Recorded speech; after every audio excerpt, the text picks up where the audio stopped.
Aaron, can you hear us now? Okay.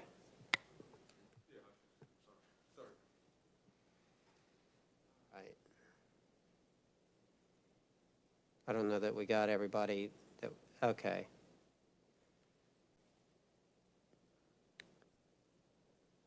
All right, I'm going to make the assumption. Scott Schultz, can you hear us? Can you somehow signal whether you can hear or not? I know you've got yourself on stop video. Yes, sir. I am available and I can hear you. Okay, and Representative Victors, can you hear us?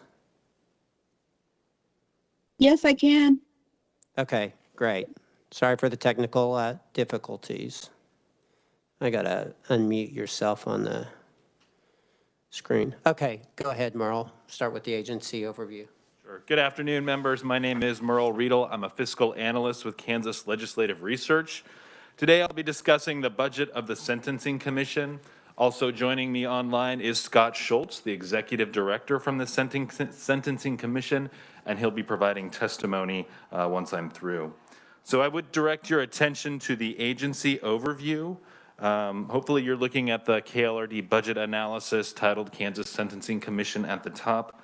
I'm looking at a paragraph about midway down called Agency Overview. Just quickly, the commission tracks and assesses sentencing impositions using statistical methodologies to develop prison projections and legislative impacts to interested parties, including the Kansas Department of Corrections, the governor, and the legislature. The commission also administers a substance abuse treatment program created by the 2003 legislature in SB 123, principally codified in KSA 216824. So essentially, the commission has really three functions. One is it serves as the state's primary data analysis center for criminal information. It also maintains the sentencing grids, and it administers the SB 123 substance abuse program. So it may seem odd, but you will hear it often referred to as the SB 123 program, and we are really talking about the substance abuse program that was created by the Senate Bill 123 in 2003. Next, I'm going to have you move to page 586. We're going to go over some recent issues from the last legislature, so I would refer you about midway down the page. You'll see in bold the 2020 legislature. 2020 legislature approved an FY 2021 budget for this agency, which added $54,249, all SGF, for the elimination and replacement of an annual interfund transfer with the Kansas Department of Corrections, supporting administration of the 2003 SB 123 substance abuse program. So prior to last year, the Department of Corrections was providing a small amount of money, about $54,000 from the Department of Corrections to the Sentencing Commission to help with some costs associated with administering that substance abuse program. Last year, we essentially eliminated that interfund transfer, so the funding went straight to the Sentencing Commission, who is the administrator of that program. So further, the 2020 legislature ratified the governor's emergency declaration in response to the COVID-19 pandemic, which resulted in periodic closures of state offices to mitigate disease spread. The Sentencing Commission was, much like other state offices, was impacted by this. The legislature also passed Senate Bill 102, which allowed for the delay of court proceedings in response to the COVID-19 pandemic. And this delay did result in unforeseen decreases in prison population, which is relevant to this agency who works to create those prison population projections. So I'm going to have you move on to page 588. I want to just draw your attention to some of the performance measures, more specifically the one performance measure, prison population projection error rate. So the agency does strive to maintain a plus or minus 5% or less error rate on their prison population, and you can see they are often within 1.6 to 1.3%. So they are regularly highly accurate with their prison population projections. However, 2020 created a bit of an anomaly for them. Because of the pandemic, their projections prior to the pandemic were slightly off, about 10.7%. But they continue in FY21 and FY22 to continue to maintain the accurate projections. On page 582, just want to say you can take a look at the 10-year history for the agency. On the graph, you'll notice that there is some slight upticks in FY20 and FY21. Some of this is related to the agency seeing some growth related to that substance abuse treatment program. In 2018, the legislature passed House Bill 2548. In 2019, the legislature passed Senate Bill 18. These both expanded the types of offenders that are eligible to receive substance abuse treatment. So for FY 2020, those services weren't really fully utilized because of the pandemic, but the agency does indicate that in FY 2021 and 22, they will begin to see that legislation fully be implemented. So I would ask that you next move to page 591, and we're going to start to get into the nuts and bolts of the agency and governor's recommendation for FY 21. So under adjustments to the approved state general fund budget, I would draw your attention to that first bullet point. The agency did have an increase of $2.1 million based on reappropriations from FY 2020 funding that was not spent in FY 2020 and shifted to FY 21. There is an increase of $120 based on the reimbursement of SGF expenditures in FY 2020 with COVID-19 pandemic-related expenditures. So essentially there was $120 worth of expenditures that were determined to be eligible for reimbursement from the Coronavirus Relief Fund. And the third bullet point, you'll see a decrease of $8,545 as a result of the governor's July 2020 SGF allotment. And we'll go into the allotment a little bit later. So now I'm moving below the box on the mid-page. The agency requests a revised estimate of $12 million, including $11.9 million SGF for FY 2021. This is an all funds increase of $6,603 and an SGF decrease of $120 below the FY 2021 approved amount. The decrease is attributable to decrease in offenders receiving substance abuse treatment through the SB 123 program due to court delays caused by the COVID-19 pandemic. There are also decreased contractual services expenditures of $40,000 due to the development of treatment modalities that were completed in FY 2020, and these expenditures are not planned to reoccur in FY 21. The decrease is partially offset by increased salaries and wages expenditures, primarily attributed to an 8.6% salary increase, so $69,211. Salary increase was recommended by a third-party salary study as a means to aid with employee retention. There is also increased capital outlay expenditures of $28,000, primarily as part of a federal grant assessing the impacts of substance abuse treatment telehealth services in rural areas. The revised estimate includes 13.8 FTE positions, which is unchanged from the FY21 approved number. So you can see some of the expenditures are broken down by different categories. I won't go into each of those categories, but I'll highlight just a few of the larger changes. Under salaries and wages, you can see this is an all funds increase of $43,000 and an SGF increase of $51,000 above the approved amount. As I mentioned, the increase is attributed to an 8.6% salary increase for all employees that the agency is requesting. This is the initial phase of a 2-year transition to a new pay plan.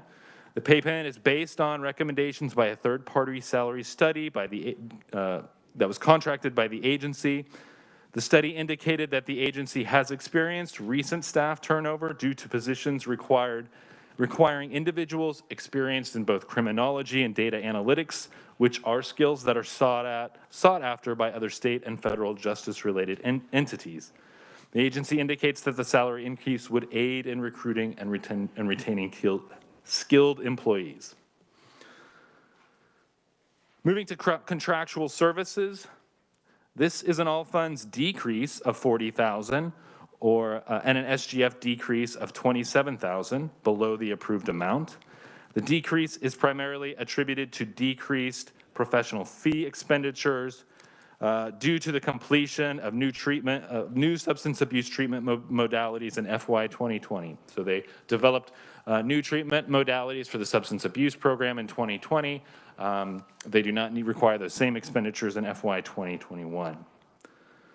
This is partially offset by increased expenditures for computer programming services and staff travel related to a federal grant assessing the impact of substance abuse treatment, telehealth, in rural areas.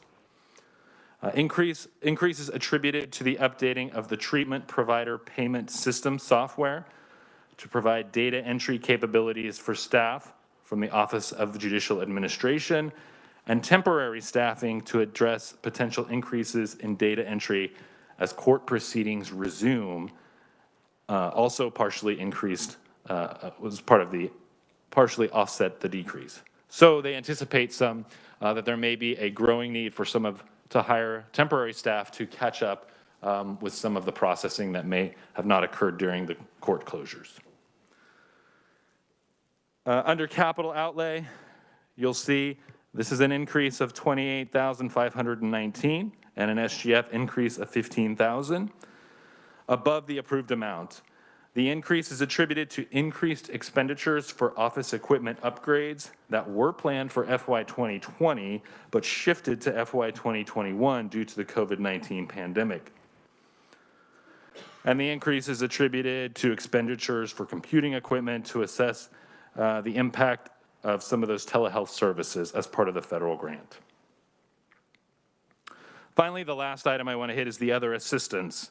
The agency requests a revised estimate of $10.5 million, all SGF, for other assistance expenditures in FY 2021. This is a decrease of $42,661 below the approved amount. Expenditures in this category are payments to certified providers for substance abuse treatment of offenders in the SB 123 program. The revised estimate includes a reappropriation of $1.9 million SGF from FY 2020. This is an unusually large reappropriation for this particular program, and it's primarily the result of decreased admissions to the SB 123 treatment program, again, related to some of those court delays in FY 2020. The agency, however, anticipates fully utilizing funds in FY 21 as courts resume normal operations, and SB 18, which expands the type of offenders eligible for treatment, is fully implemented. All right, so now we've kind of discussed what the agency requests. Now we'll go over what the governor's recommendation was regarding that request. The governor recommends expenditures of $10 million, including $9.8 million SGF in FY 21.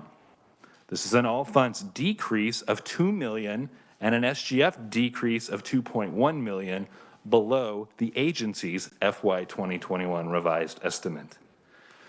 The recommendation decreases expenditure in amount equal to SGF monies reappropriated from FY 2020.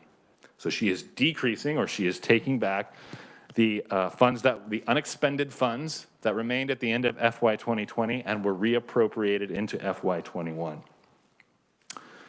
The recommendation includes decreasing payments to treatment providers in the SB 123 substance abuse treatment program by $1.9 million, of which $920,000 is lapsed back to the state general fund, so that would no longer be available to the agency, and $986,000 is shifted to a planned reappropriation into FY 22. So the funds would not be available to the agency in FY 21, but would be available in FY 22. Further, the recommendation does not include $69,211 budgeted for the agency for the initial phase of a 2-year pay increase plan, and shifts funding sources for $168,000 in contractual services expenditures from SGF to special revenue funds. The recommendation includes 13.8 FTE positions, which is unchanged from the agency's revised estimate. There you can see listed below is the allotments. So these are the items that the governor has authority to reduce expenditures on. So she reduced contributions to CAPER's death and disability employer payments. She reduced coronavirus expenses she reduced SGF and for coronavirus expenses and used coronavirus relief funds to cover those. And she reduced expenditures by $766 to the substance abuse treatment program. Mr. Chairman, that concludes FY 2021. I can pause for questions or move on to FY 22. Anybody have any questions at this point? Representative Hauser. Thank you, Mr. Chair. Hey, Merle, got a question on you on this SB 123 and the governor's recommendations. If the way I understand it right, she's taking that 1.9, which they didn't spend, and so she's just going to give them half of it back to run on for 21, and then the other half in 22, and that's it? Or what's that going on? No, Mr. Chairman, board members, members, what she's doing is she's actually taking half of that back to the state general fund. So they lose half of it, and the other half she is only making available in FY 22. So her point was to decrease expenditures by the full reappropriated amount, right? So there's 1.9 million that was unexpended. She wants to do something with that. Half of it she takes back, the other half she provides in FY 22 to meet what they predict will be their expenditures. So back to my question, are they running on half the funding that they were? That's where you're losing me on this one. Right, so only half of that funding would be available to the agency. All right. So they are losing, to answer your question. She's cut their funding in half, basically. So that program is funded at about $10 million. So of the 1.9 that's reappropriating, she's cutting that in half. She's not cutting the full 10 million in half. Thank you for the clarification. Any other questions? Representative Delperdang. Thank you, Chairman. Back on page 586, when we was talking about the 2020 legislature items, you'd mentioned there was talk about Senate Bill 102, which allowed for the delay of court proceedings, but that resulted that delay resulted in unforeseen decrease in prison population. Do you have any numbers, or is that maybe more of a Scott Schultz type question? Or? That would probably be a better question for Scott Schultz, who can provide pretty accurate data on that. But in general, the idea was less people were convicted or proceeded through the legal system, so less people resulted in new admissions to prisons. So I guess what I'm leading to is, were they out on the streets during this time, or were they being held somewhere else as far as from a budget perspective? Are we still paying something, or is it truly money saved? So that is a good question, and Scott, Mr. Schultz may be able to provide some more data on that. And there's some good data. I don't know if you've had a chance to look at it yet, but in Department of Corrections, you can see some real drops in their funding requests. Yeah, but I think Scott will be on here later, and I'll table that for him if I could then. Representative Resman. Thank you, Mr. Chairman. The agency is requesting 8.6% salary increase for all employees. And what did the governor recommend on that? Or is she going to go to 2.5%? The governor did not recommend that 8.6%. So the amount she's recommending would not include funding for that pay increase. Outside of this budget recommendation, she does have a 2.5% pay plan for all executive branch employees. So yes, she's eliminated the 8.6 increase for this agency, but they would qualify for the 2.5% increase. That it's not reflected in this budget, but they are eligible for. Thank you. Other questions at this point? Okay, let's move on to the next year. All right, Mr. Chairman, I'm looking at page 594, just below the box. The agency requests $10 million, including $9.9 million SGF for FY22. This request is an all funds decrease of $2 million and an SGF decrease of $2.1 million below the FY 2021 revised estimate. The decrease is primarily attributed to the FY 2021 SGF reappropriations of $2.1 million, not occurring in FY 22. So FY 21 would have seen an increase in expenditures because they had reappropriations available as they were planning. In FY 22, they don't have those funds available, so there's not the increase. The decrease is also attributed to decreased expenditures related to the completion of a federal grant assessing the impact of substance abuse treatment telehealth services. So this includes decreased expenditures for computer programming, staff travel, computer equipment. The decrease is partially offset by increased salaries and wages expenditures, primarily attributed to the final phase of the agency's 2-year transition to a new pay plan. So in the second year, there would have been an increase of $86,659. The request does include 13.8 FTE positions, which is unchanged from the FY 2021 revised estimate. So I won't go into all these categories, but I'll hit a couple that are significant. Salaries and wages. Again, this is an increase of $51,912 above the FY 2021 revised estimate, and that increase is primarily attributed to the salary increase of $82,000, right? So when they requested these funds, they requested $62,000 in FY 2021, and then this would have been about a $20,000 increase in FY 22, so a total increase of $86,000 in FY 22. I'm sorry, of $82,000 in FY 22. Contractual services. This is an all funds decrease of $141,000 and an SGF decrease of $235,000 below the FY 2021 revised estimate. Decrease is attributable to decreased expenditures for computer programming, staff travel, primarily related to that grant-related work.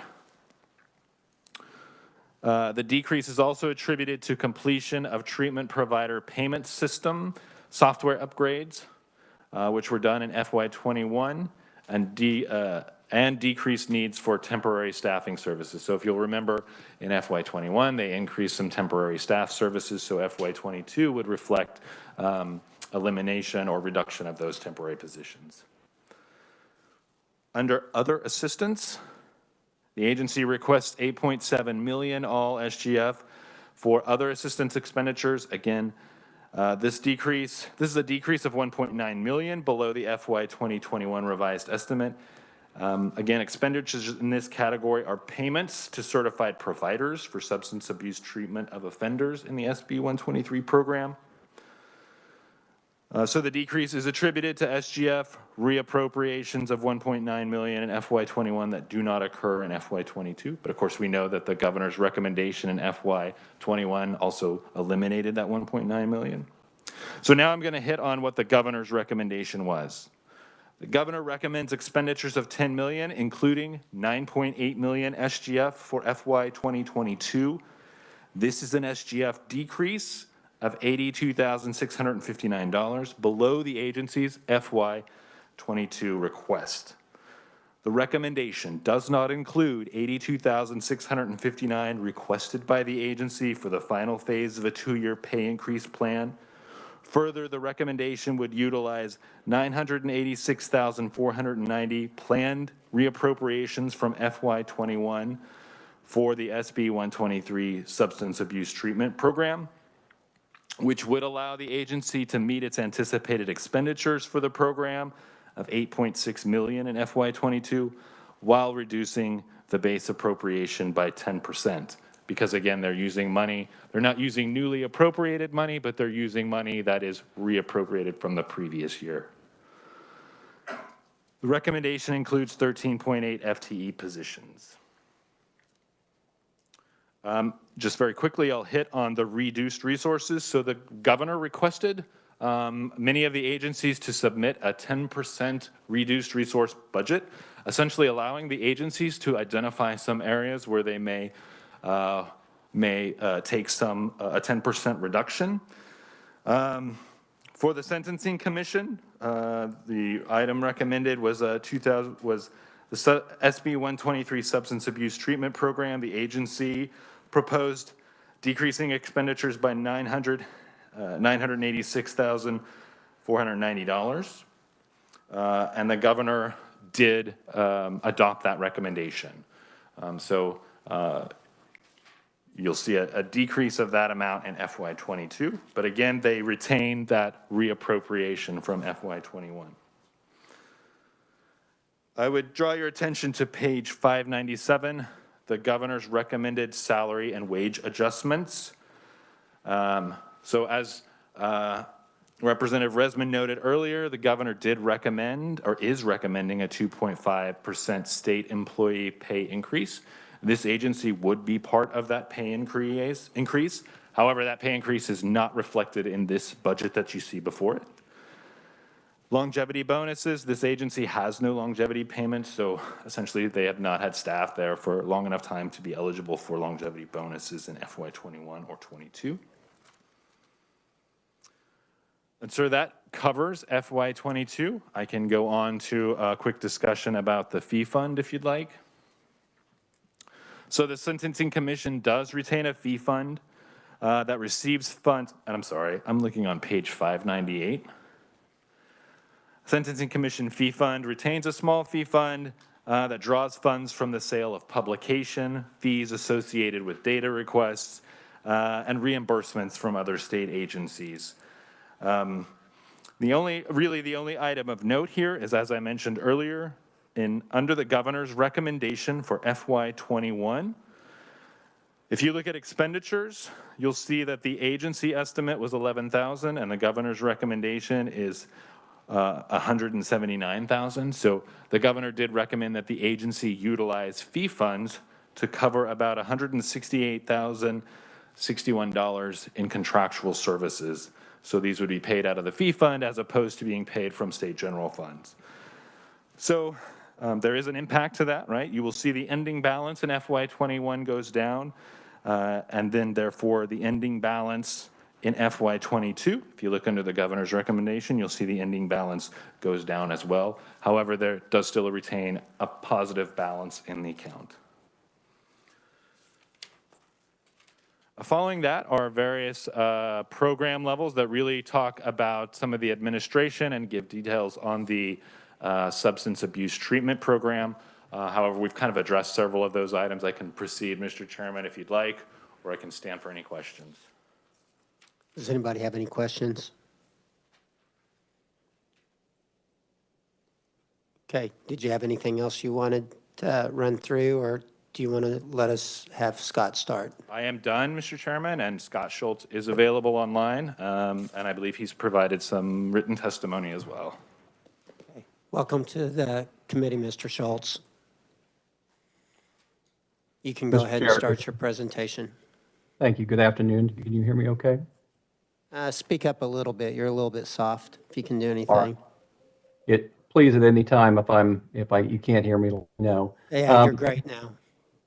Thank you, Mr. Chairman, members of the committee. It is a pleasure to be here with you on behalf of the Sentencing Commission. I would also ask a bit of thanks to the chair for allowing us to present remotely. I'm just finishing week 5 of my COVID recuperation, and so certainly this is something that has worked out very well for us to be able to do this. So now that I've hopefully captured your sympathies, I'll go ahead and move forward. And I just want to make a quick point about Merle. I know that he's an analyst on other agencies and stuff, but as far as we're concerned, I have nothing but great things to say about the man. He has done a wonderful job with our agency. The details that you've been given are something that, for a small agency, we actually have a unique situation in which we have a larger budget than most smaller agencies, and so he has actually gone to the extent of actually coming over to our office and spending time with us, seeing the office, and so he has dug into the job that I don't think a lot of other people would have done, and gone the extra mile. So I just wanted to recognize him. Melissa Zash, we also have on the line. She is our finance manager, and she is the one that helps me with the budget. And so I want to recognize her too, and she will be available if there's some questions that I might have to hand off to her as far as if we get into some minutiae. So just wanted to let the committee be aware of that. As you know, and I appreciate the fact that there are several of the members who are familiar with the Sentencing Commission. I also appreciate the fact that there are some present and former House Corrections and Juvenile Justice members on the committee as well, and I hope they appreciate the value over the years they served or are serving in that committee that the Sentencing Commission brings to the legislature, and so that is kind of the main crux of where I'm going to be going this afternoon. In that part of and most of our job is to bring value in the form of criminal justice data to the state and to all of our partners. And we do that with simply the two programs that we have, operations, and then that Senate Bill 123 program that Merle spoke of and that I'll talk about. It's the 123 program is a non-prison program that is done in the community and supervised by probation. And so I'll kind of get into that in just a little bit. But our commission is a 17-member commission. We have everyone from the Secretary of Corrections, Prisoner Review Board, Attorney General's Office. We have an appellate judge, several district court judges, lots of attorneys on the criminal prosecution and defense side, as well as probation representatives. And then we have 2 representatives from the House and 2 from the Senate that serve on the committee or on the commission. So there is we have a lot of folks at the table, and we provide many things, including this. We have 18 bills that we've actually submitted and introduced. So it's been a busy session already for us, as I'm sure it is for you already. Some of the other things I've listed in my testimony as far as tasks that we are statutorily required to do to assist policymakers, criminal justice agencies, the judiciary, and the public. One of the things that most of you are familiar with is our prison bed impact statements, and that is done on all criminal justice. We track usually around 90 bills every year in the session and provide what potential bed impact that's going to be on DOC. I think it's probably a good time to talk about we do have partners certainly that we work with on a sometimes daily basis, but the agency itself is only 14 staff members. We are set apart from and are a standalone agency, separate from DOC, from KBI, some of the other agencies. And that actually works very well because any perceived bias is ameliorated because of our reports can actually show what the data shows, and we're not in a position to be swayed by a certain agency. So in doing that, then those impacts are available on each of the bills. And as they change, we amend them to change with the bills. We also, in July, do annual prison population projections for DOC.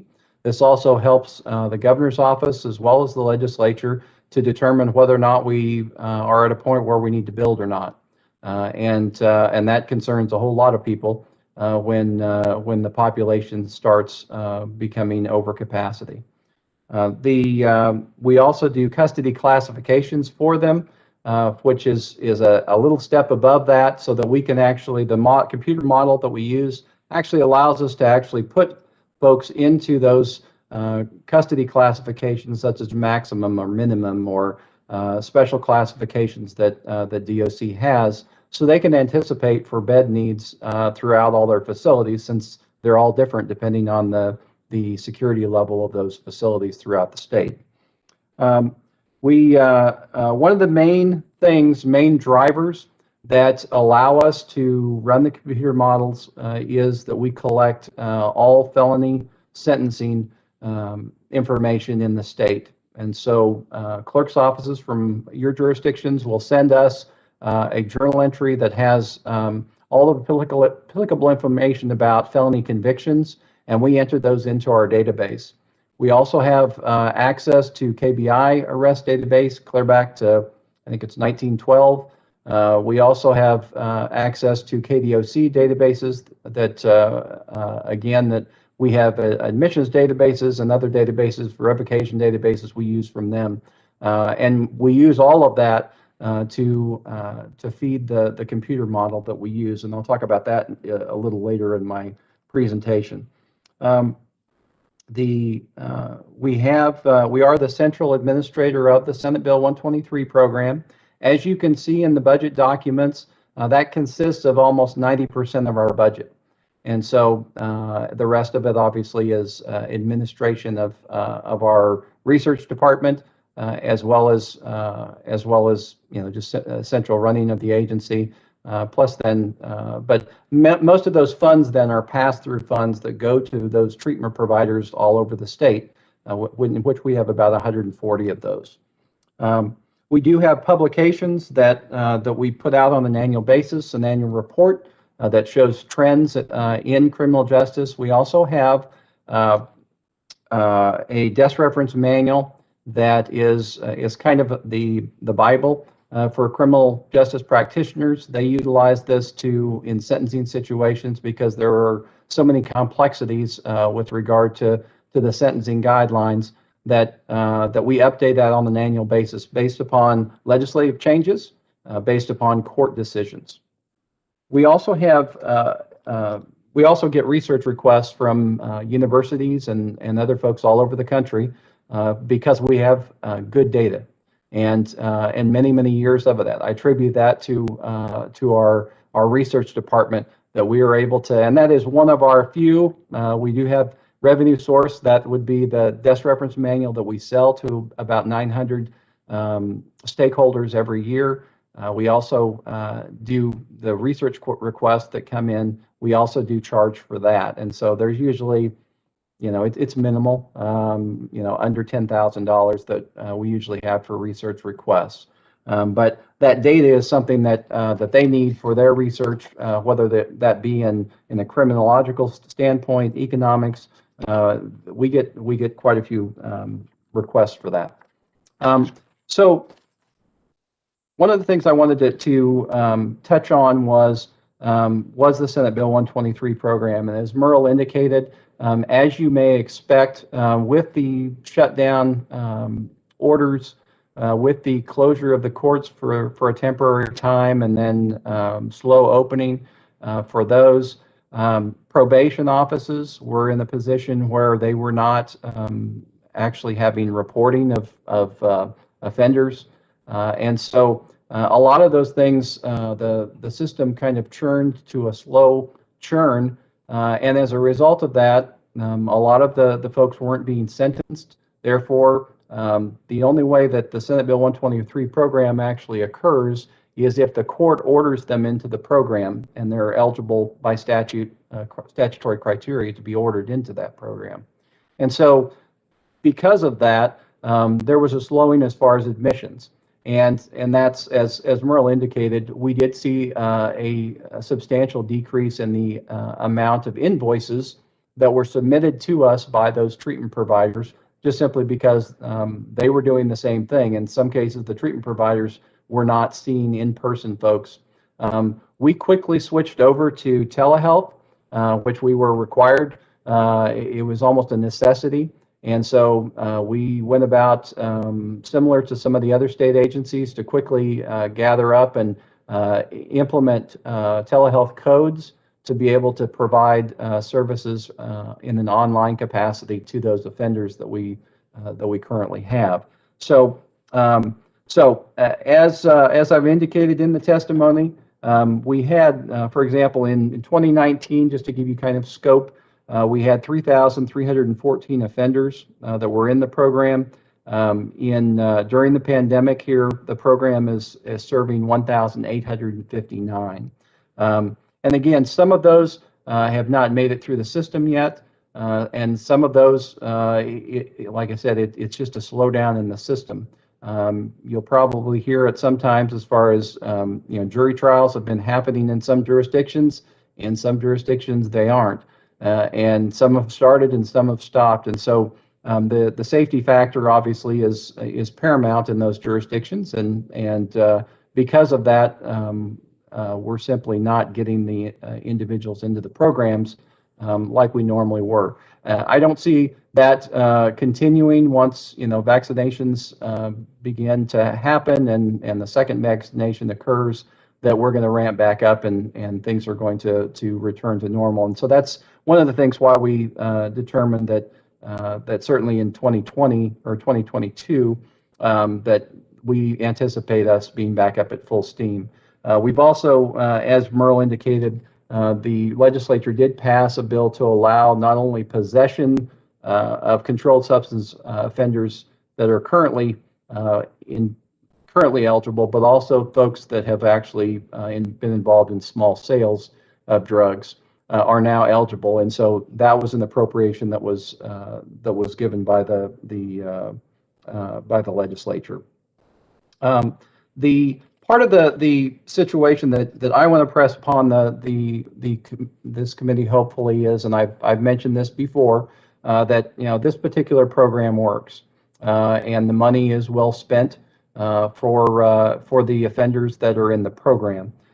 We asked University of Cincinnati, who is the gold standard as far as criminal justice folks in the academic community, to look at our program. And they provided a study that indicated that the program, offenders in the program were 25 to 30% less likely to recidivate than non-SB 123 offenders. Those cases had lower rates of reconviction than non-SB 123 cases. And the participants that completed the program were 75% less likely to reoffend with a new conviction. And that's good. That is good stuff in the criminal justice world when you can get those type of numbers. When you look at the alternative of sending these folks to prison and us spending upwards of $30,000 a year to house them, this is a $3,534 a year is a good bang for our state buck. So I think that probably we have continued in the system to we're a couple of years in as far as getting a vendor to process some of our payments.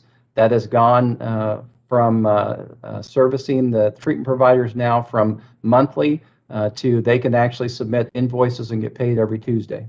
So that is something, and when you have treatment providers that are their bread and butter is cash flow. Many of them that are mom and pop operations, being able to get paid on that schedule is something that is very important to them, and we certainly want to make sure that they're taken care of so they can continue providing great service in the program. We also continued with increasing. We hadn't increased any of the expenditures as far as increase the amounts that we pay the providers for outpatient or inpatient treatment. Some of those were increased, as well as adding peer mentoring, which is a state-of-the-art modality that we have currently added. So that is, as far as the 123 program, yes. As far as the governor's recommendation is, I think we can handle what she is requesting. Just because of the numbers were down as far as and have been down for 21. However, the salary survey is another issue, and that's where I really want to key on with the committee. We are only asking for $69,000 in 21 and $82,000 in 22, and I will tell, and not exaggerating, I am at DEFCON 2 with regard to this particular situation. I know that BIDS comes in and tells you the same thing. I know that the KBI on occasion with their lab folks have told you the exact same thing. But I am here to tell you the reason why we started down this path was because we knew that we were under market on our positions. And to the extent that we actually hired an outside third party to give us an independent evaluation of where the market was for these positions. I'll give you an example. We have 3 major researcher positions that we rely on to give you the information and the value. We have data entry folks that are inputting that data, but the analysis that goes forward is done by these 3 folks in the research department. These individuals are highly skilled and highly sought after, and we don't pay them enough. And as a result of that, I lost a veteran research analyst back at the beginning of last year to the United States Department of Justice, simply because obviously it was a good opportunity for him, but it obviously was more money. At that particular time, I had a 25-year veteran. I had and 2 research analysts that were working on their PhDs. Can't ask for more as far as experience. And we have been on a 3-year training plan for them because I knew, and what's happening now is as of March, I am losing my director of research who is at 25 years of service, and he is retiring, which will leave me with one research analyst to do the job of 3. We have been attempting to hire since April of last year. We have had 2 interviews, and it's mainly because the salary is too low. The market research that we received is that that director of research position is $15,000 just to make it up to the market is $15,000. The research analyst is $17,000 under, and the senior research analyst is $25,000 under what the market actually would be. So, these are just simply examples of where we were at, and what will happen is I currently have a senior research analyst that he has a master's degree, he has a law degree, and he is working on his PhD as well. And again, he could easily go out. An individual now can go out and make 50 right out of college with a bachelor's degree, and that's what he's making. And so, trying to keep these folks around as far as recruitment and retention is basically it doesn't appear that for this amount, $69,000 and $82,000 is too much to ask to try and be able to retain these folks. That is the core of fundamentally of what we do. And those folks have several years of training to get to know the 14 different databases that we have to do. So if I sound like I'm pleading, I hope that sounds like it, because that affects not only the recruitment and retention, but also how we can actually service you as well as our other partners. KBI, BIDS, PRB, OJA, and DOC, as well as the governor's office. I can't expect to have one person doing the job of 3 folks, and it takes that to if we want to provide excellent service and value to you, we have to have the folks that are highly skilled, and we don't want to settle for just anybody. We want good folks in there to be able to provide as much as we can to you to make good decisions. To give you an idea of those, I'll bring up the prison population projections again. And I think this is something that Representative Delperdang was talking about, just to give you an idea. In my testimony, and I hope you can see that on the screen, this is the type of drop-off that we saw as part of the admissions issue. We were down about 1,000 as far as the population projections. And certainly, when we did the projections, we had no idea that a pandemic was coming. But what you can see in the preceding 9 years are projections from a model that is very tight and very efficient. So much so, and I'll scroll down to the table itself, we have our error rate within the average of 10 years is 1.5, and that is even including the pandemic year from last year. If you take that out and look at 2019 numbers 10 years back, it's 0.3%. And that tells us that our model is working. And but I need people to actually, qualified folks that can actually run the model. And so this is what we're asking, that actually be included, whether it be an omnibus or otherwise. We certainly are requesting a little for a lot of value that we can continue to bring. Otherwise, I actually am very reluctant to say how much we can bring to the committee if I only have one person. So the rest of my testimony kind of works around some of those things that I think questions that had been asked in the past before, as far as what those differences are. Merle has kind of pretty much taken care of that with you. As far as CRF expenses are concerned, we only had 13,000. Most of that was due to, and that's total between 20 and 21. Most of that was due to getting, we pulled all of our folks remote, and so just getting computers, other hardware to allow for remote work, and then PPE for in office to make sure it was safe. So with that, I don't. The only thing that I would bring to the committee's attention, we do have a couple bills that are going through right now to expand the 123 program further. House Bill 2026 has been passed out of the House and is over on the Senate side right now. It actually would expand to diversion. 123 is services, and so we're looking at an extra almost $250,000 for that.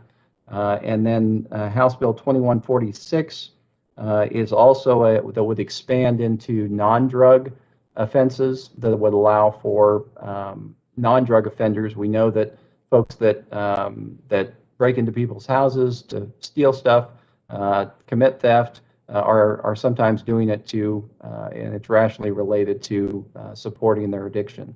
And so that would allow for lower level non-drug offenses that are non-person offenses to potentially be eligible for 123 services.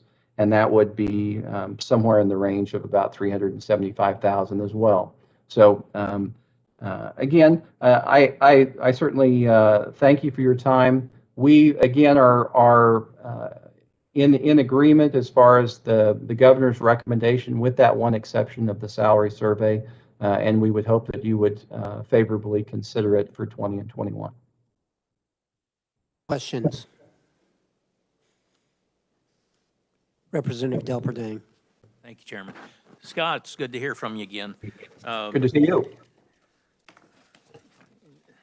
Just a quick question. It showed up on our documents on page 595, but it talked about the 2022 reduced resources and the approximately, I'm going to say $1 million on the substance abuse. Is that going to carry with it an increased expenditure somewhere else, as in recidivism or just other issues that's going to come and bite us down the road? That's a great question, and keep in mind the 10% reduced resource was that is a request that the governor makes as far as where if we had to, where would it be?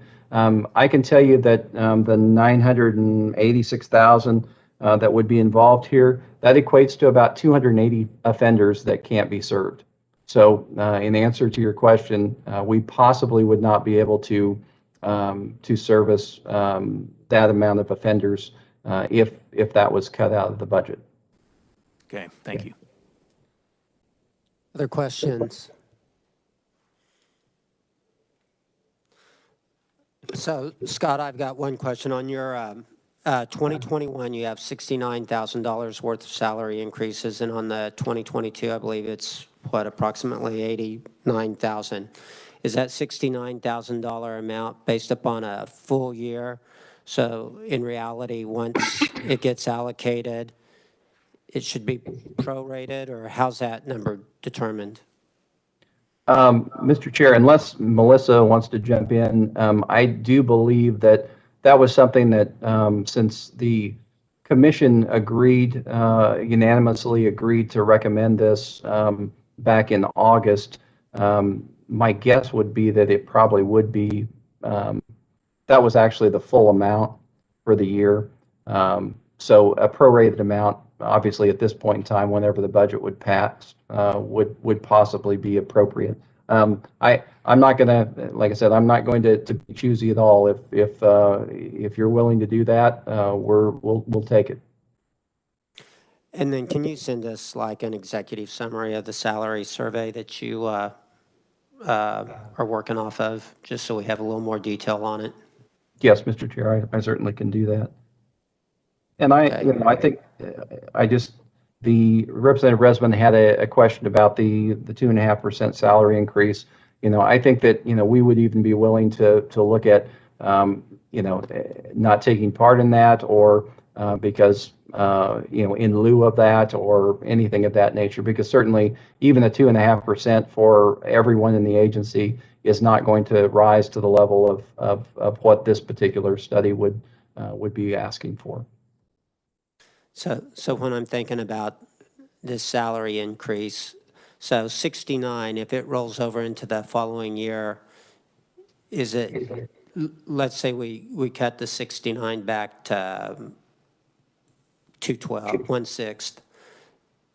Is 1/6 plus the 89 the right amount for 2022, or is it actually closer to 150,000 for 2022? Do you know what I'm trying to say here? I think so. And Melissa, do you have any thoughts on that?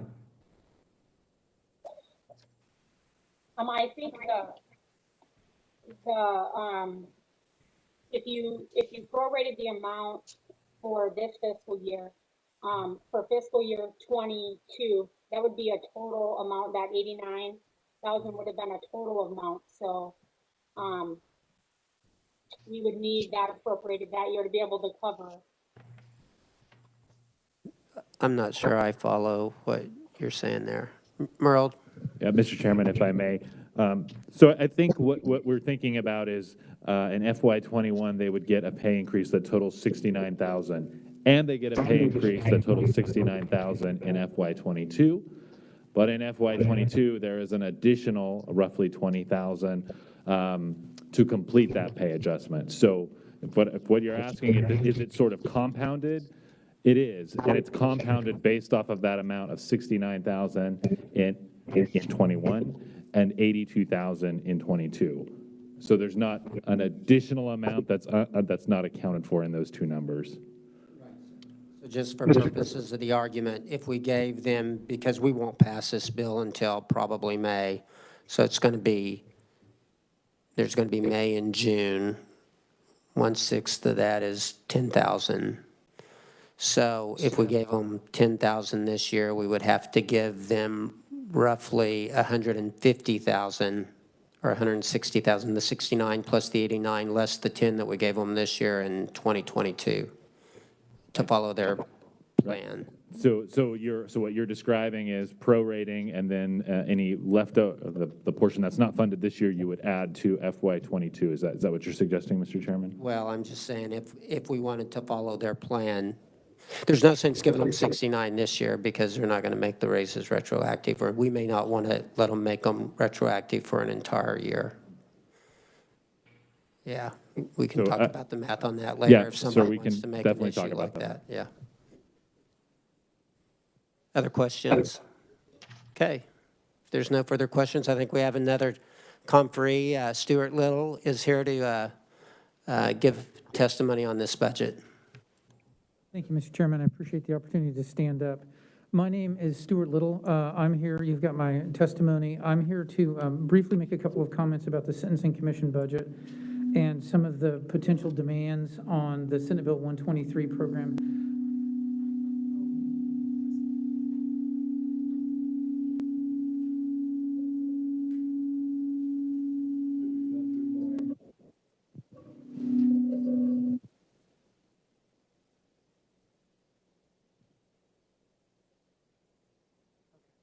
Thank you. I represent the Community Corrections Association, so it's, okay, is that better? It is, I've got the blue light, is that right? Is that good? Okay. I represent the Community Corrections Association, who does supervision for offenders on the Senate Bill 123 program, as well as the Kansas Behavioral Health Association.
Aaron, can you hear us now? All right. Looks like we're back online. So, Aaron, do you want to start with the KBI overview? Yes, Mr. Chairman, can you hear me pretty well? Yep, we can hear you. All right. I believe Director Thompson is in the room to give their presentation after I go through the summary. You'll see on page 1, the KBI was established in 1939 as a division within the Office of the Attorney General.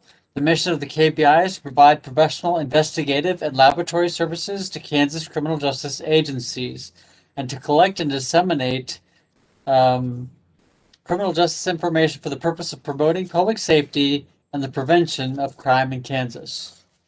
As these first few pages, you'll note on page 3 of what you have in front of you, the 2020 Legislative Coordinating Council did approve $6.9 million all SGF funds allocated for the purchase of a new automated biometric identification system for the KBI in fiscal year 2021.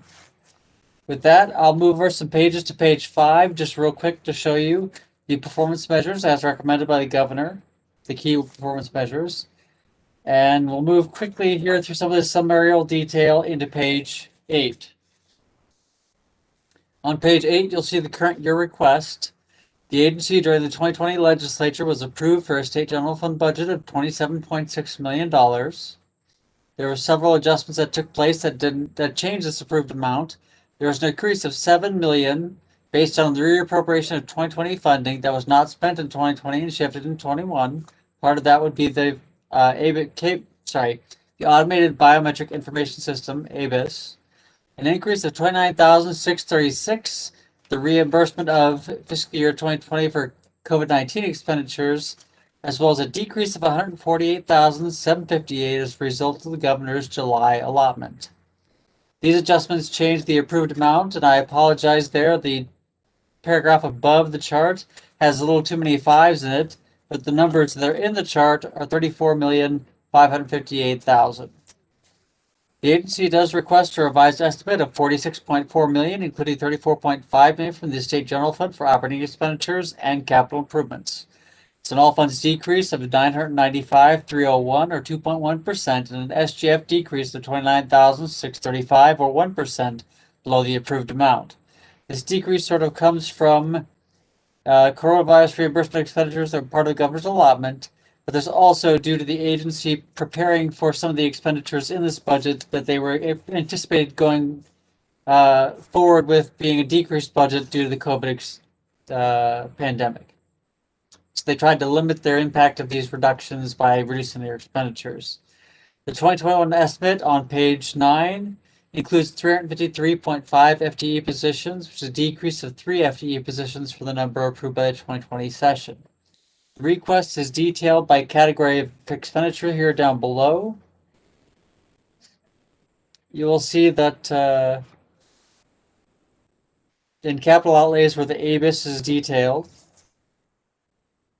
but you'll see here as well on page 10 of this report is the governor's recommendation for 21. The governor recommends expenditures of $46.6 million, including $34.4 from the state general fund, an all funds increase of $199,130 or 0.5%, including an SGF decrease of $84,210 or 0.3 from the agency's 21 revised estimate. The governor recommendation includes federal coronavirus relief funding awarded of $283,340 and the lapses of state general or scrap metal repository fund of $84,210.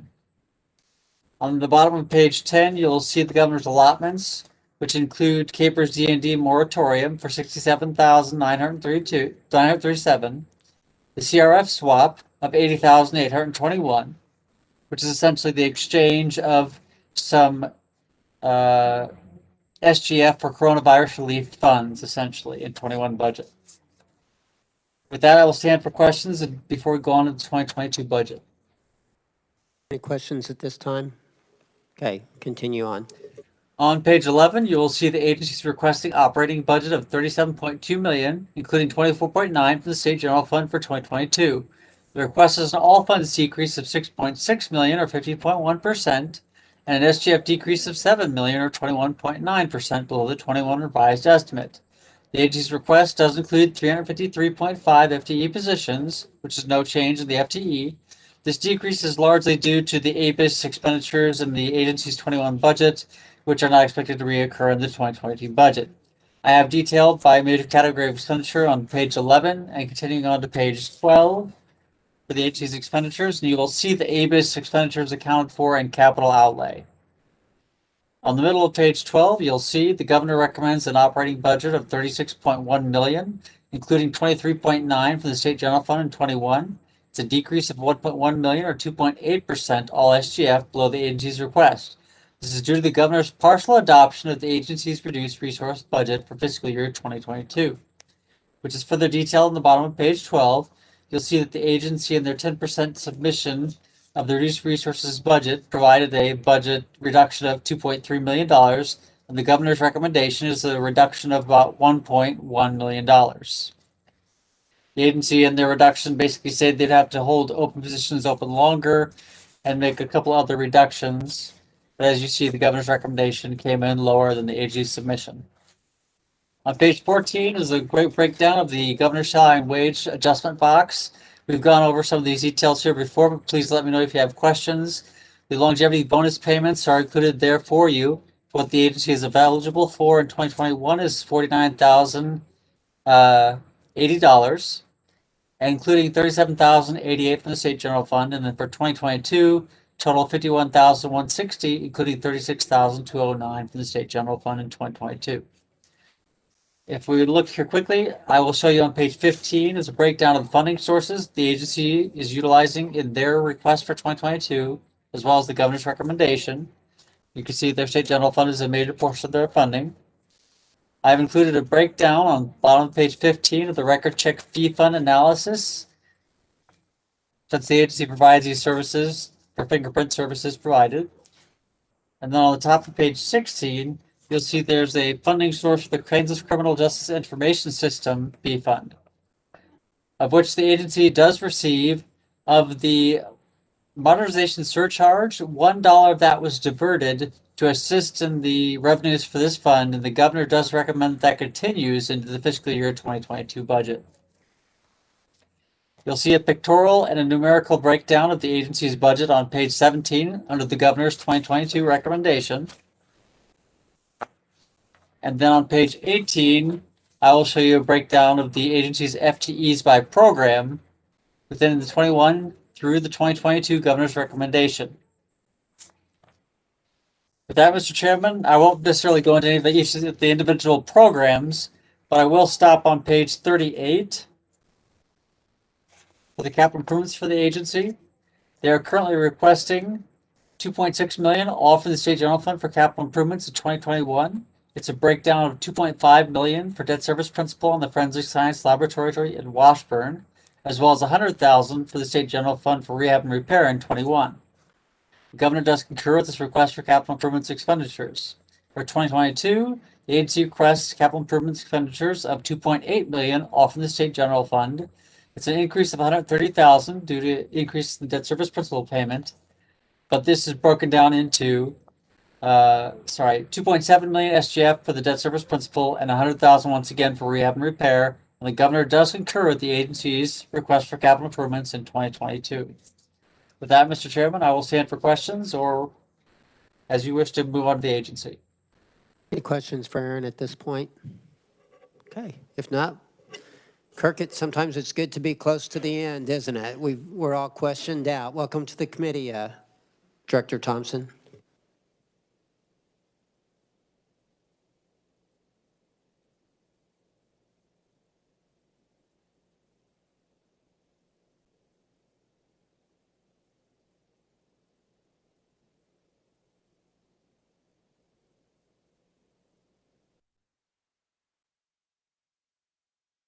Thank you. I saw the light on. I thought I was on.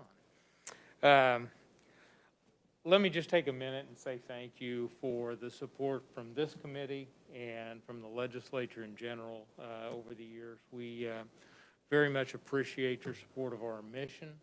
And as Aaron mentioned, we have three major areas that I just want to stress: that we provide investigative services to all of our partner agencies across the state. We provide laboratory services to all partner agencies across the state, except in two counties, Sedgwick and Johnson County, that have their own ability to provide forensic services to their agencies.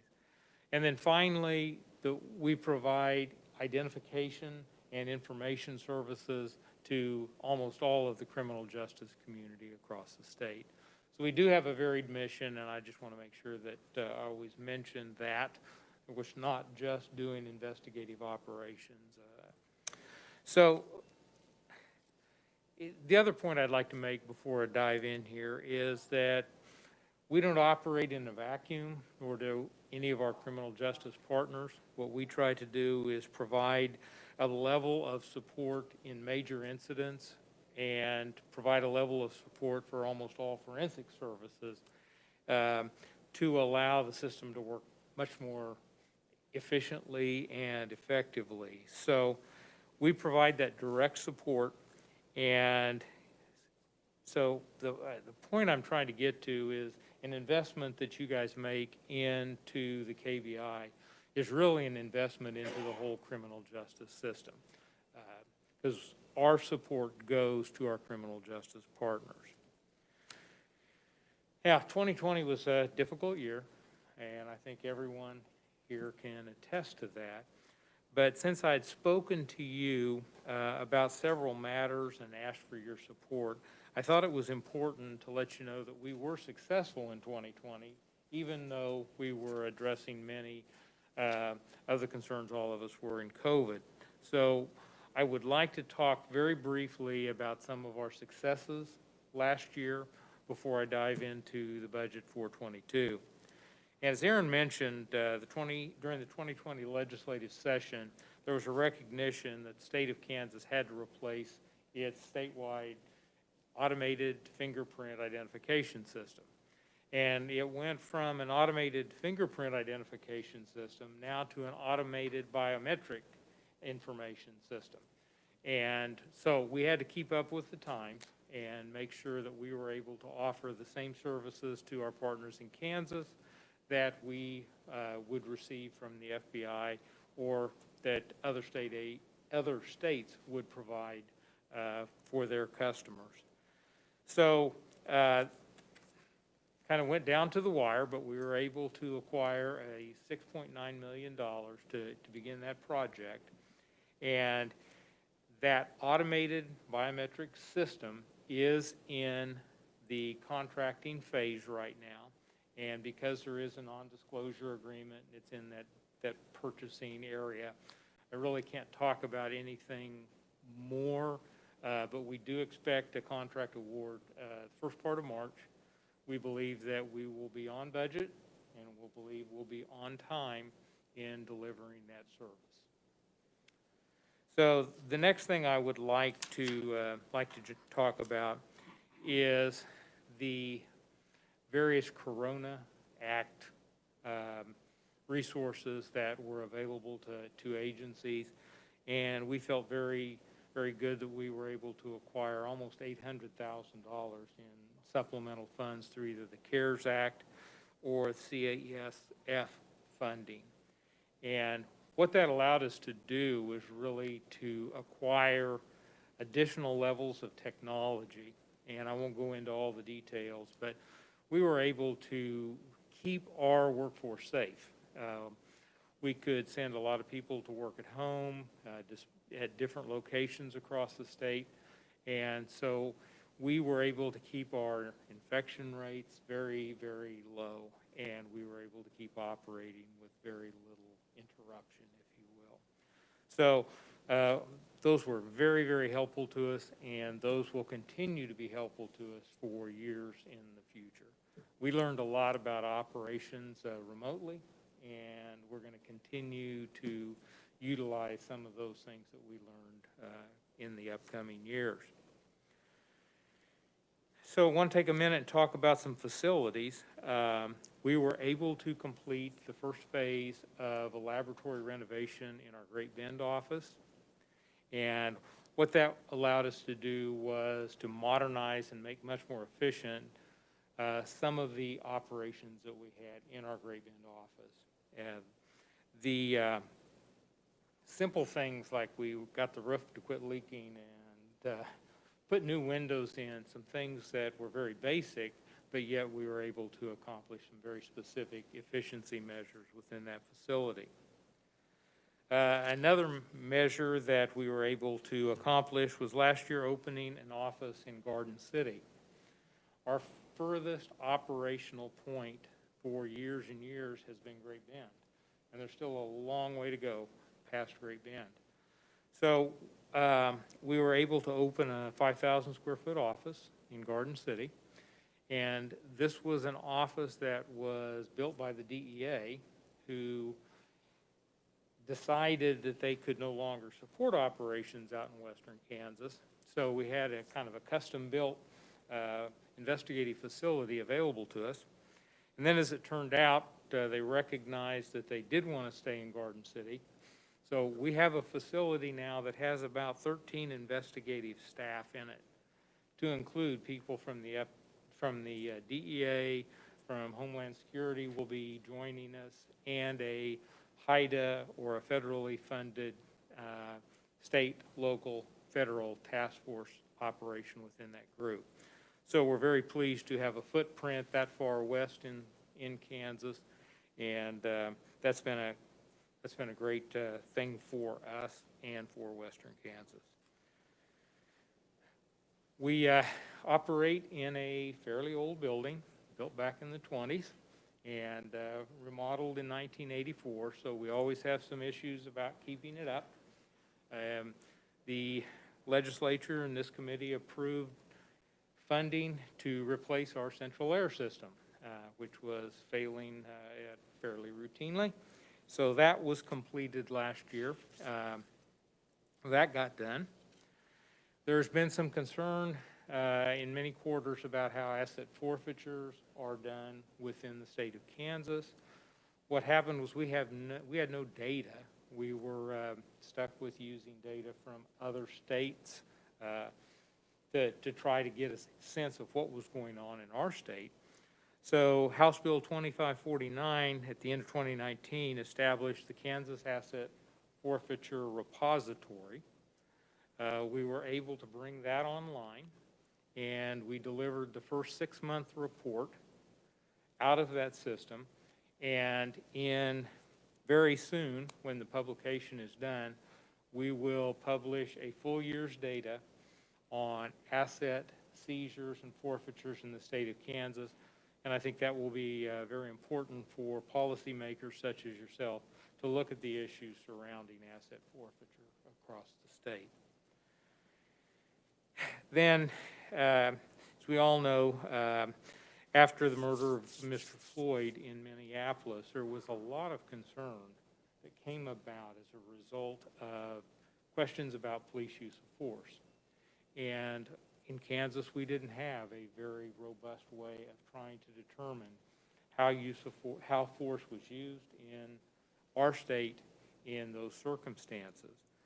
So with the support of the Attorney General's office and our law enforcement partners, we are going to create a repository that's based upon the Kansas incident-based reporting system, which will allow for a report to be made for each use of force, and then we'll be able to collect and aggregate that data and make it available to policymakers, to agencies, to assist in management, and there will be a public-facing website that will allow the general public to have a glimpse into those types of issues.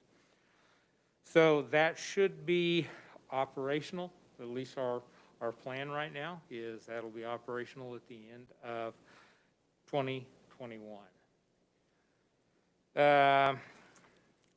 Then in 2020, the legislature authorized us to start a cyber crimes unit, and that was established. It's fairly small unit. It has 8 personnel, but it's now operating and we are receiving cases. There's a lot of training, a lot of technology involved in building something like that.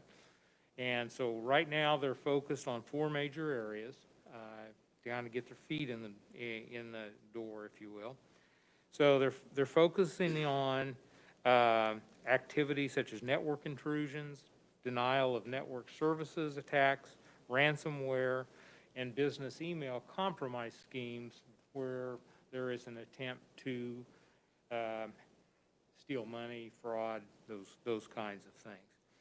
So that's operational, and actually we have 2 of those individuals out in western Kansas in our new Garden City office. So trying to push those people out across the state. Then Kansas entered the hemp market, if you will, and as a part of getting involved with hemp in the state of Kansas, it was starting to confuse some enforcement efforts with regard to marijuana. So there needed to be a mechanism for our laboratories to quantify some of the materials to make sure that we knew what was legal and what was not legal. So the legislature authorized us to acquire a piece of equipment that would allow that very close quantification, can't speak here today, of THC, or tetrahydrocannabinol, the active ingredient within marijuana, to determine whether it would be a legal substance in hemp or an illegal substance in marijuana. So that particular device was purchased, installed, validated, and we are ready to begin using that device for testing. So I guess I wanted to bring those things to your attention to let you know we haven't just been sitting on our hands during the times of COVID. We have been engaged, and we are continuing to push our mission down the road as best as we can.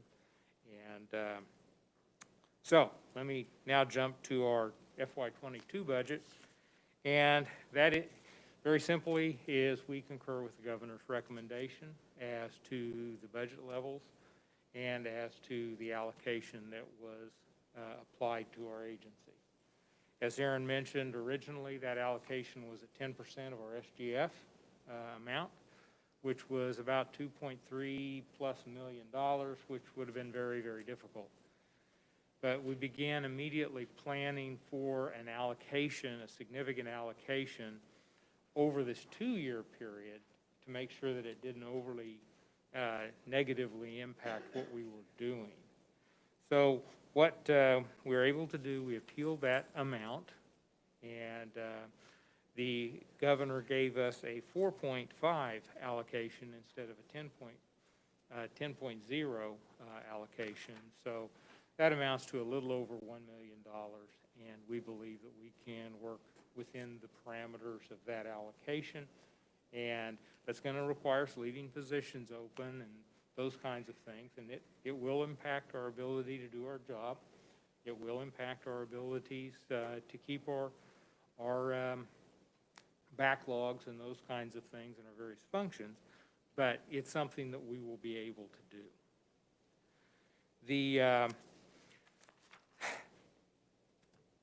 The next thing I'd want to mention is that one of our biggest concerns is always the recruitment and retention of individuals. And so the 2.5% that's out there as a general state employee salary increase, we greatly support that effort. We've been successful with raising salaries in certain specialty areas of our organization, but it takes the whole team to make this work. And so we are very hopeful that this will occur, and it will show a continued investment in all areas of our organization. Now, one thing I would like to bring up is that there are a lot of small issues here, small amounts of money that when they come together, they start to become fairly large amounts of money. And I want to talk about one of them, and that is the legislature asked us to build something called the scrap metal repository. There has been a significant concern about the theft of scrap metal across the state. So the idea was to collect information regarding those people who were selling scrap metal at licensed dealers, vendors, however you want to. So we were given a significant amount of money to implement this scrap metal repository. After that appropriation, we began working with the Information Network of Kansas.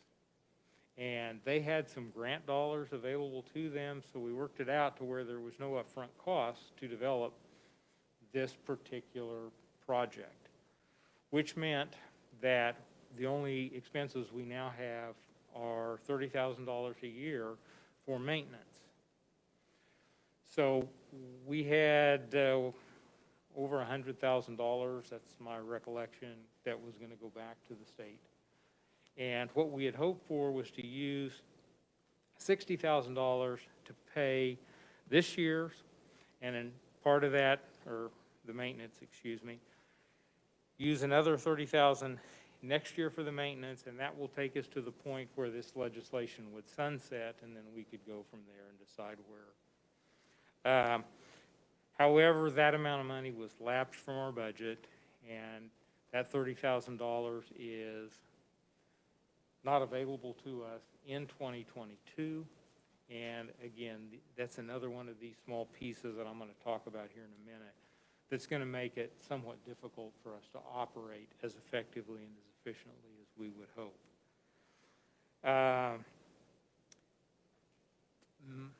A significant part of our agency's ability to operate comes from fee funds, and those fee funds are significantly being impacted by what's going on in the COVID environment. And so we were looking, and so far this year we're looking at fee funds reduction totaling about $215,000. And if you start adding in 30,000 here, it becomes difficult for us to balance the budget, if you will. So we are concerned about that. I don't have a solution to offer for that, only that our request coming out of this is to recognize the difficulties that we will be facing and not ask for us to take any additional allotments or to take allotments for more than that 1 year, because we're using one-time money to make this work for that first year. One of the other things that we did, besides freezing personnel in order to make this work, we altered our five-year strategic plan. And actually, it's a 10-year strategic plan. And that document is in the front of the briefing books that we provided. And what we normally do is take the year that we're talking about and then 4 years behind it and 5 years in front of it. So you can see what the major things we see on the horizon are for the future. And you can look backwards and see what money you've given us, how it's been utilized, and whether or not we were successful in the projects that we attempted to complete. So I'd encourage all of you, if you have the opportunity, to look at the information that is in our budget briefing book. I think it'll answer a lot of questions about real basic things about our organization, strategy, mission, structure, those kinds of things. So in the end, I would close and just ask for your thoughtful consideration of our fiscal needs, as you always have, and thank you for the opportunity to speak with you, even though I feel kind of to speak to folks behind me, and I would be happy to Mr. Chair, if anyone has any questions, to attempt to answer those. Do we have any questions for Director Thompson? Representative Delperdang? Thank you, Chairman. Got a couple, actually. You talked about the 5,000 square foot facility out in Garden City. How many agencies are out there? Is it shared with, I'm going to say, KHP and others, or is it strictly all KBI? This is going to be, right now, in that facility are local task force agents from Garden City Police Department and the Finney County Sheriff's Office, KBI personnel, DEA personnel, and we're expecting an ad from Homeland Security very soon. They're trying to get their positions to where they can push out there. So we have about 13 investigative personnel. We have a crime victim coordinator out there, have crime analysts, have a pretty full service operation going. And we're all in the same building, same room, and we sit next door to the FBI. So we have a good. So from a budget perspective, are we splitting between the agencies as far as who's paying for it, or is it all coming back to your bucket? Or Much of the funding for the facility itself is coming from a federal task force funding mechanism called the High Intensity Drug Trafficking Area. They support federal, state, and local task force operations with significant dollars. And so since we have DEA, KBI, and local agencies there, that's a good fit for them. And so they're helping to support that facility. Okay. On the last page of your presentation, you were talking about the fee funding. Can you give us some examples of what kind of fee fundings flow through into you? Our laboratory fee fund is very important to laboratory operations. Generally, what we use those funds for are infrastructure improvements and supplies, those kinds of things. That comes from a $400 charge to a defendant that anytime that we do a forensic analysis that's used in court. Well, we're having some difficulties, of course, collecting. We don't have a high collection rate to begin with, but as times get tough, the ability to collect on that $400 is becoming more difficult. So those funds are reducing, if you will. There's some of the funds come from enforcement efforts of other agencies. In the times of COVID, those enforcement efforts have been backed off a little bit. So there's small changes, but those small changes start to add up. And then Chairman's going to hate me on this next question. I'm going to open a can of worms, but could I get your opinion on something? But you talked about the hemp and THC testing. Why is that under the fire marshal? Now, it would make sense to me it falling under you guys, but could you just speak a few words on it? Thank you, Chairman.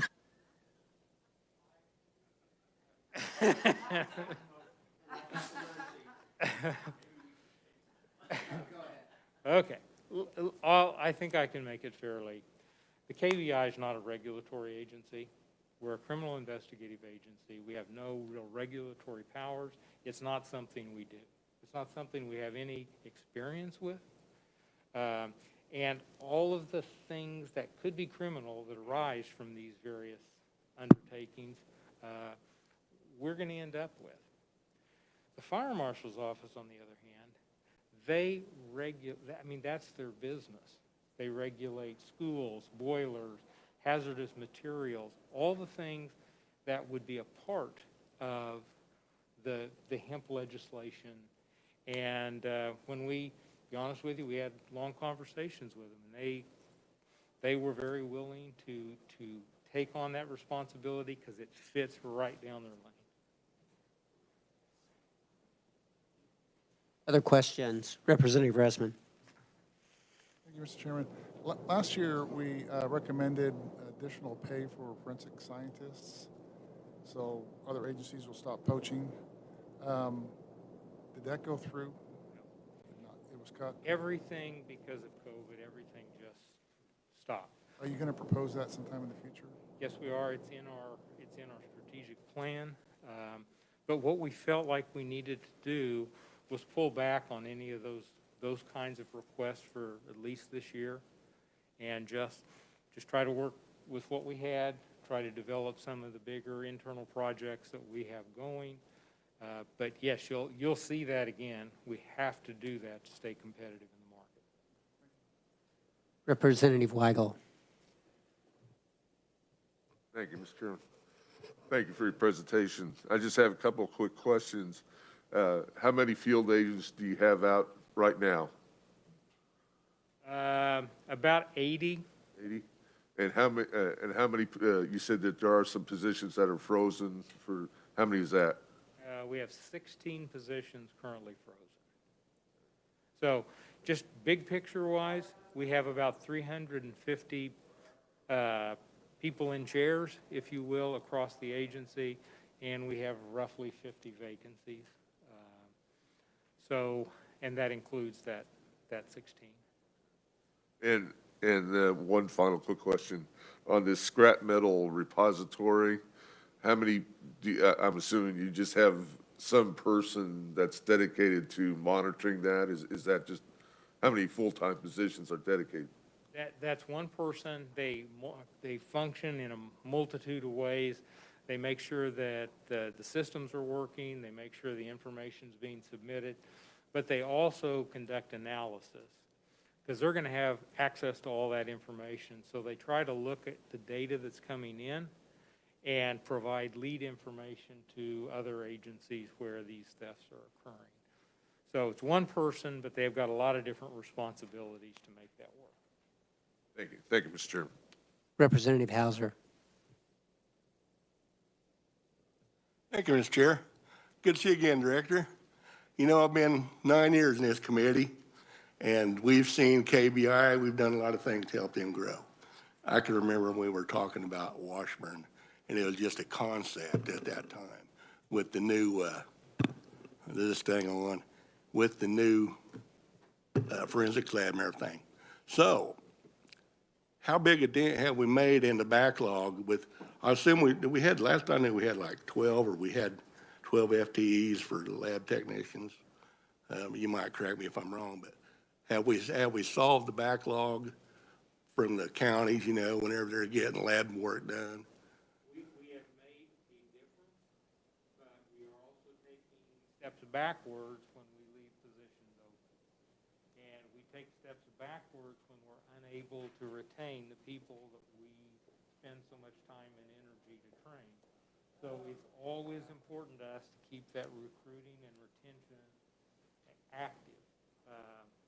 So we are improving, but we are nowhere close to where our performance measures put us where we want to be. So I know that we've got you a couple of pay increases in those 9 years, but we failed on one or two.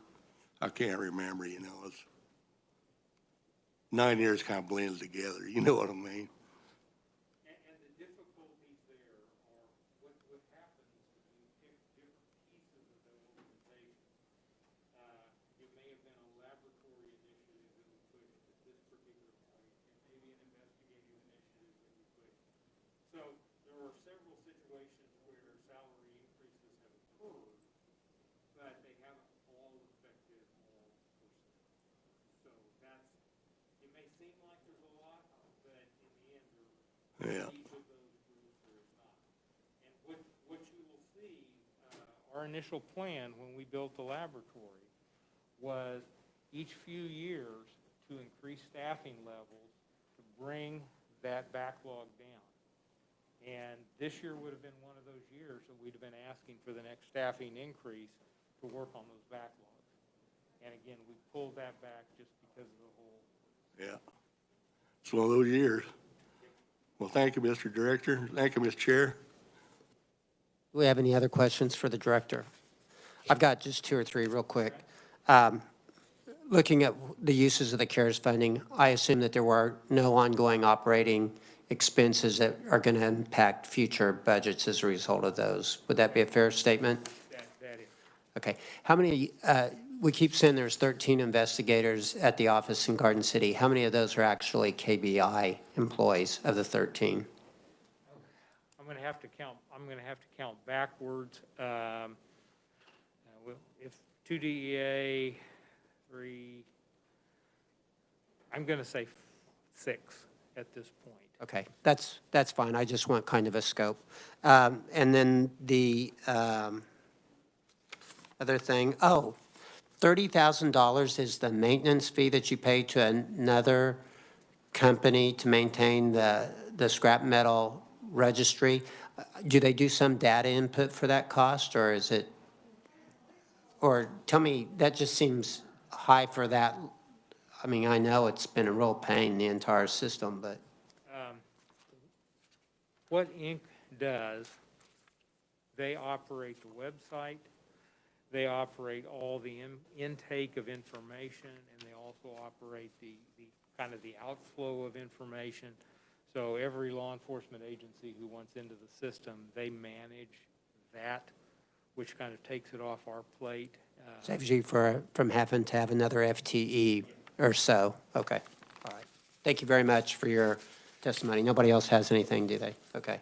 Aaron, can you hear me? Yes, I can. And thank you very much, Director. All right, we're running late today, so you tell me if this is not according to Hoyle. And I want to ask any of the committee members, does anybody plan on making any amendments outside of the governor's rec to these two budgets? We're doing the abstractors and we're doing the Board of Technical Professions. Okay. Is there anything wrong with us doing those as one motion like we've been doing in a probes where he just moves to approve 2021, or excuse me, 21, 22, and 23